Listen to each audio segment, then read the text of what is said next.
नमस्कार, मी पूजा कारेकर पोटपूजामध्ये आपल्या सगळ्यांचं स्वागत करते। आता मकर संक्रांत येत आहे आणि ह्या सणाच्या निमित्ताने आपण तिळगुळाचे लाडू करतो। तर ते कसे करायचे ते आता पाहूया। चला तर मग बघूया। आता आपण शेंगदाणे भाजून घेऊया। हे पाव किलो शेंगदाणे आहेत, त्याला थोडंसं पाणी लावलंय आणि पाणी लावून हे भाजले की त्याची सालं खूप छान पटकन निघतात। आता आपण हे मंद गॅसवर छान खरपूस भाजून घेतलेले आहेत। शेंगदाणे छान गुलाबी झाले पाहिजेत इतकंच भाजायचं आहे। थोडं दुर्लक्ष झालं तर कडवटपणा येतो, त्यामुळे मंद गॅसवर ते भाजायचे। आता आपले हे भाजून झालेले आहे। थोडं थंड झाल्यानंतर आपण त्याची सालं काढू। आता आपले हे शेंगदाण्याची सालं काढून झालेली आहेत। आता आपण हे मिक्सरला बारीक वाटून घेऊया। आता आपण तिळगुळाच्या लाडूसाठी लागणारं साहित्य पाहूया। हे पाव किलो तीळ आहेत, हे सुकं खोबरं आहे। हे पांढरं शुभ्र दिसतंय ह्याचं कारण असं की त्या खोबऱ्याची पाट असते काळसर, ती किसून घेतली आधी, त्याचा वरचा भाग काढून घेतला आणि नंतर हे खोबरं किसलंय, त्यामुळे ते पांढरं दिसतंय। त्यामुळे लाडू काळपट दिसत नाहीत। आणि हे शेंगदाण्याचं कूट आहे, हे 150 ग्रॅम आहे। हे सुद्धा 125 ग्रॅम खोबरं आहे। हा गूळ आहे पाव किलो। हे पाव किलो तिळाला आपण पाव किलो गूळ घेतलेला आहे। ही वेलची पावडर आहे। ही थोडीशी साखर घेतलेली आहे म्हणजे लाडू चमकदार दिसतात। आणि हे जायफळ आहे। जायफळ वेलची तुम्हाला हवी तशी तुम्ही घालू शकता। आता आपण हे पाव किलो तीळ भाजून घेऊया।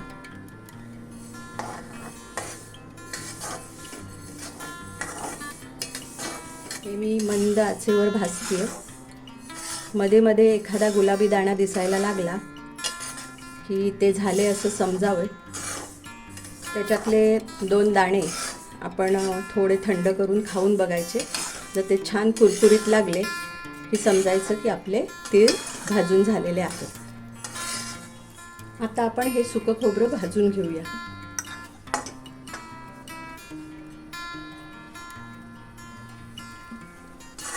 आपल्याला हे अगदी हलका गुलबट रंग येईल असंच भाजून घ्यायचं आहे। ते कुरकुरीत होणं गरजेचं आहे, म्हणून आपण ते भाजून घेतोय। काही जण डाळं घालतात लाडवामध्ये, मी त्याच्याऐवजी सुकं खोबरं घालते। काही जण फक्त शेंगदाणे घालतात, शेंगदाण्याचं कूट। ही माझ्या आईची पद्धत। आई आमची थोडंसं खोबरं घालायची। तर आता खूप छान असा गुलबट रंग आलेला आहे, तर मी आता गॅस बंद करते। आता वाडगा आपला तापलेला आहे।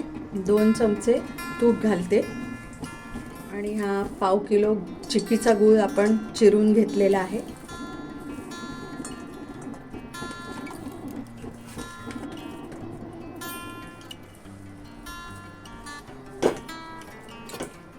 आता आपला गूळ विरघळू दे छान। थोडीशी साखर आपण घालणार आहोत।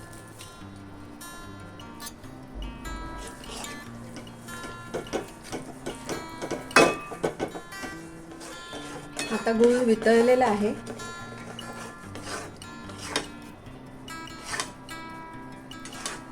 आता आपण या पाण्यामध्ये जरासा थेंबभर पाक घालून बघूया। आता ही गोळी तयार झाली आहे।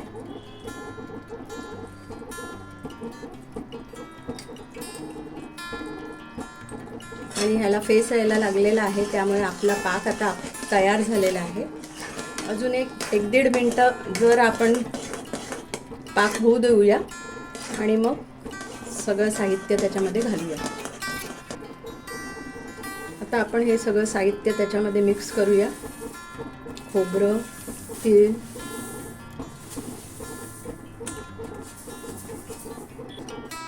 शेंगदाणे,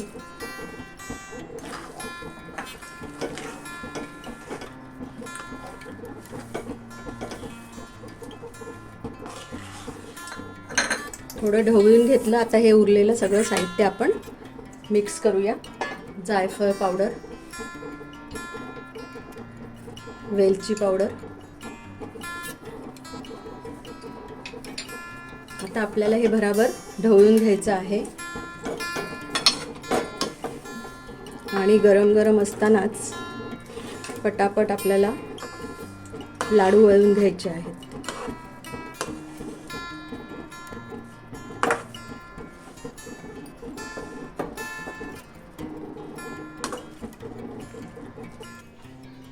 आता पटापट आपण गरम गरम असतानाच लाडू वळून घेऊया,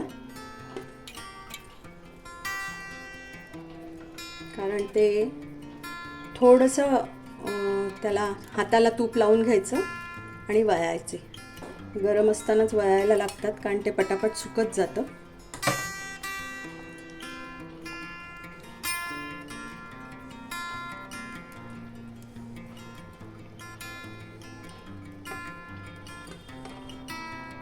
आता आपण असे सगळे लाडू वळून घेऊया.